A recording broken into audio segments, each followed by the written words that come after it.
All right, David and Kathleen, coming back at you for workout 2 this week.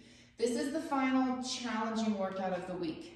But the end of this week, so your Friday workout, or Saturday if you push it off, is going to be a much lower level with the intention of a tougher workout of an assessment on Monday. Well, we're going to see how you're doing before we get to that. Like we talked about at the beginning of this week, we'll push off whatever we need to push off in order to get you guys healthy. So, today's workout, you have a block of exercise that repeats itself 3 times, but pay attention, not play, to how many rounds you do each time. The first block that you see these exercises, you're only doing 3 rounds, and then it gets even better. The third block is where you see them again, you only do 2 rounds. The final block, they come back one more time, but only for 1 round. So pay attention to that so that you don't end up doing a lot more than you need to do. Okay, so all 3 exercises come from that assessment workout. The first is our power squat to our 90-degree bend. So Kathleen, you can do this one, but we're gonna take out the jump. So power for you is gonna mean that you stand as quick as you can and up onto those toes. So it's gonna be tap down whatever that 90-degree height was, tap that bench or chair, and then you're gonna stand quick to your toes. Tap, up on the toes, tap, up on the toes. That's how you're gonna add power today. David, for you, you're gonna take your stability ball onto your back for your hamstring bridges. So your tap is gonna be when your butt hits the ground, tap the ground, and then a quick extension of those hips up, pressing through the glutes and hamstrings and bringing those hips up nice and high. And then you'll tap and lift, tap, lift. So think about power in yours. You're also using power to engage everything as quick as you can and lift those hips up fast. All right? From there, you go to push-ups. For both of you, this was push-ups from your feet in assessment, I believe. Kathleen, I'm pretty sure you stayed on your feet. But if you didn't, let me know, or ask me if you're not sure, and I'll go through and see what I noted. But so whatever the number is, you got that many push-ups. And then we go into Kathleen, you're gonna do the sprawls, but walking for your number. And David, you're gonna do walkouts instead. So you're not going through that big bend in the knees. So Kathleen sprawls, David walkouts. Then we hit our stability ball exercises. Exercise number 1 is going to be the more challenging of the 2 for you, but whichever one is doable. So we have our plank or our mountain climbers. So remember on our stability ball plank, forearms are up on top, feet about hip width, abs nice and tight, pelvis tucked under, hands pushed away from the face. So push down on the front of that ball. So you can either hang out in the plank right here, or you can add that mountain climber in. So if your balance is feeling half decent, add the challenge of the mountain climber. We're gonna aim knee to ball, back to center, knee to ball, back to center. Abs in nice and strong, pushing equally out of both elbows. You are also welcome to change out between those. Do a couple of climbers, and then tuck into that plank nice and strong and hold that plank for a little bit. And then back to some climbers, back to the plank. Next on our list are our V passes. It's been a while since we've done this one, but this one is just that V up with the ball pass. So ball's gonna start between my feet, arms back behind. I'm gonna take my V up and pass the ball to my hands all the way up. So abs in strong, get to the top, grab that ball, back down, and repeat, passing the ball this time to my feet. So all the way up, grab the ball, back down, and put that ball in. That one is tough with respect to balance. Mostly when you're trying to lift your legs, that's a long lever. Bend your knees in a little bit if you need to, but just do your best on it. While we're down here, third stability ball exercise is our hamstring curl. So remember on this one, we want to keep the hips up as much as you can. So slow release. As you pull in, make those hips come with you. Slow release, hips come with you. And the final one is a seated stability ball overhead press. I really want you to pay attention to your ball on this exercise. your ball is moving, you are using momentum to get your arms overhead.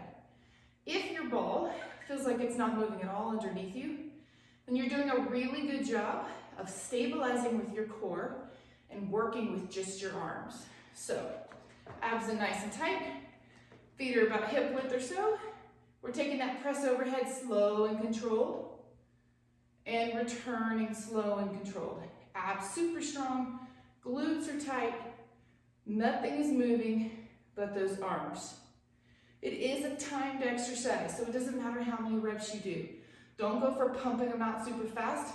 What's gonna happen is that ball's gonna bounce underneath you, and it's like a trampoline, which is fun, don't get me wrong, but I'm not really using my arms. I'm using my trampoline. So pay attention on that one. So for you guys, with the stability ball and the bands, one person is gonna start stability ball, the other person is gonna start with what I'm about to talk about, our band exercises. And then you'll end up switching later on in the workout, not immediately. All right, so the band exercises, we are starting with that lateral step and press for Kathleen. So Kathleen, when you get to them, you're gonna take half of these left and half of them right, but it's that lateral step together, press, control, step back. So we've done these quite a few times before. So half of them on the left, half of them on the right. David, you're gonna take out, lost my voice there. You're gonna take out the step and just start from that hold. And you'll take the slow press and release. Press and release. Remember your goal, because you're gonna be able to step out a little bit farther than Kathleen, the press should be a little more challenging. But remember, as you press out, you don't want your hands to get pulled back to the machine. You want those hands to stay in a perfect straight line from your sternum out in front. So you'll do half on one side, half on the other. Then we're gonna turn around for a stepping chest fly. So we're adding a little bit more challenge to this one today. So the chest fly that we've been doing, abs in nice and strong, is just our chest fly position without the feet moving. So today, we're gonna add a step together with it. So arms start out to the side, abs in tight. I'm gonna step forward out of both feet and fly, step back. Try to remember to switch legs, forward, fly, and back. Really important thing to pay attention with on this one. Your arms come with you on the step. They do not stay behind. And I'll show you what I mean. So this one is my arms coming with me. As I step forward, my arms float with me forward. I will feel an increase in tension in my shoulders because it's definitely getting harder. You're walking farther away and forcing your chest and shoulders to hold that position. But what happens if you don't take your arms forward and I just step? I am now in an extreme shoulder stretch, and pulling from here is not only challenging, but does not feel good on the front of my rotator cuff, in the front of my shoulder and chest. So pay attention to that. It should feel harder when you step forward. It should not feel painful when you step forward. So abs in nice and strong, step forward, arms come with you, fly, and step back. All right, T wood chop combo, we've done many times.